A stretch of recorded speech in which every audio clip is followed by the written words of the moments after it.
Wally in Eugene, Oregon. Hey, Wally, thanks for watching Free Speech TV on the Dish Network. You are on the air with Congressman Pocan. Hey, hi. Hey, I did have, I had one major topic, but first I'd like to say that I'd like to see the Democratic Party, which they didn't do in the last election, is to focus a lot more on the majority of voters as well as the minority of voters. I think that's a big thing that they need to try to get that segment on their side a bit more. I'll just say that much. And then the lawsuit against the DNC.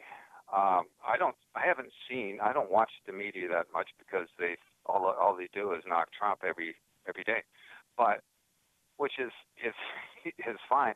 But I haven't seen anything about the lawsuit against the DNC, and which seems to be perfectly appropriate to me, considering what happened. Now, I would just like to hear the congressman's take on that and what he thinks should happen on that. And thank you very much for your efforts. Thank you, Wally. Yeah, hi, Wally. I'm not with the DNC, so I can't tell you the status of a lawsuit at the DNC. What I can tell you, though, I agree with one thing you said up front, which is that Democrats do need to focus on issues that affect absolutely every single person across every single demographic, and that's the core economic issues. And I think that, in the last election, there's a little bit too much of I'm not him rather than what we stood for. And, what people talk about at their kitchen tables, whether or not they can afford their mortgage, send their kids to college, if they have health care, can they take a family vacation that year? That's what people talk about, and I think we didn't talk enough about those core economic issues. Bernie did. He did a great job, and I think by November a lot of those things fell across. It just didn't get in the same way stressed to the public, and that was a major problem we had, and I think Democrats realized that.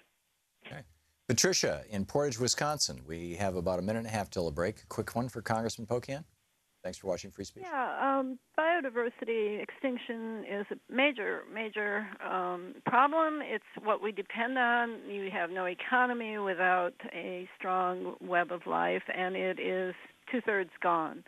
And the Vatican just met on it in February, but we still have a federal and state agencies funded on killing our wildlife, on hunting licenses, trapping licenses, accelerated. I would like to see the Progressive Caucus make a major issue out of this. It is as big as climate change. I don't see it because it's not a direct human issue like eating, but it is a major catastrophe coming down on us, and I would like to see the Progressive Caucus educated about that and really take it on. Patricia, if you're talking about, going after like traps, which can be brutal, you'll probably have a fairly good consensus. But if you're talking about just normal hunting, that's political suicide.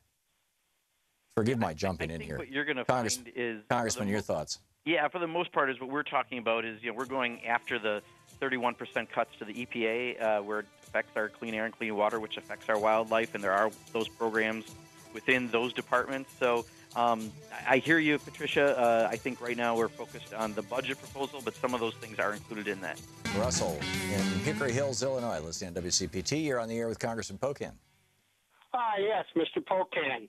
I don't know if you can help me, but this Senate stuff with 50 plus the vice president, reconciliation, passing everything, I thought it had a time limit. You can only use it so long, and then it runs out because it's amazing how 48 senators we have can't stop nothing. And how come we didn't use it when we had 59 senators? Is there anything you know about that and how long it lasts? Do they have a time limit? Like I heard it's May. They can't use it after so long. So, Russell, what I do know, and I don't have the exact answer for you that on the time limit, is they couldn't start the 2018 process until they did this because otherwise they would have to wait another year. So that's where I think the May part came in. The Republicans were holding back the bill. They actually didn't send it to the Senate because they weren't sure they did it right because they had to wait for the CBO score. So all this time they weren't sure if they were going to have to do a do-over on this thing, which is, again, why you don't vote on things until you have the proper CBO score. I think this has allowed them now to make sure that they've met the time limit. Now it can do the 51 votes in the Senate, but they have to get a package out of the Senate, and I don't think the Senate necessarily is going to go with the exact same package the House has. And on the time limit, bills passed under reconciliation can only last for 10 years. Is that not correct? There are other limitations on it as well. I don't think, quite honestly, they're thinking about the big picture. They're thinking about how do you get a tax breakout, and that's, I think, the strategy they had. They also couldn't do the other tax reform parts they wanted until this part was done. Yeah, there you go. Judy in Friendswood, Texas, listening on Sirius XM. Judy, you're on the air with Congressman Pocan. Thank you, Tom, and thank you for all your help. Senator Pocan, I heard you say a few minutes ago that one way to improve the Affordable Care Act would be to put in a public option, and I thought that was a great idea. It's a good way maybe to get it started and kind of introduce it to other people. But my question is, would you clarify for me how the much younger people, 25, 30, 35 years old, who have never paid much into Medicare, maybe at all into Medicare, how that would work and how they could actually, how they would actually qualify for that Medicare at a younger age? Sure. Well, you have two questions. So on the Affordable Care Act, we could offer a public option which would allow for competition where in some of these areas, especially they're saying they have one provider left that's offering this insurance, and that would help to keep costs down and make sure that everyone would have access to health insurance. Secondarily, there's this bill that's the Medicare for All bill, which is the John Conyers bill. I think it's 1676, but I could be wrong on that number. No, 676. What is it? It's 676. Has been for years. 676. Okay, yep. Thank you. And you can look at the text online, but that's the bill that would really expand it to make sure that you could have a Medicare for All system across the country. All the provisions are explained in that bill. I think the exciting part about this is, we've talked about this so often at every town hall I go to. When you talk about the Affordable Care Act and the Republican Trump Care, Ryan Care proposal, it inevitably comes back to the decision, why aren't we just doing a single-payer system? And it gets the strongest amount of applause. So I think the public is really there, and it's now being shown by 111 sponsors of that bill. So we're moving in the right direction.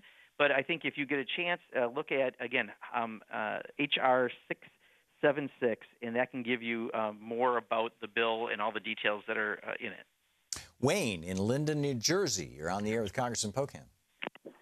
Hi, yes. I'm a disabled Vietnam veteran, and I was just reading on this military.com website about the Trump budget that they're going to, it says veterans eligible now for program, that's the individual unemployment benefits.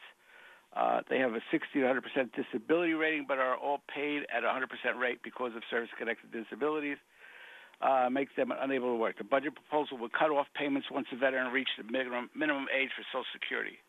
So this is not only going to cut our benefits, but this also, I live in New Jersey, and if you're 100% disabled, you don't have to pay property taxes. So not only is this going to destroy, just cut my benefits, but it's also going to increase my payments for property taxes.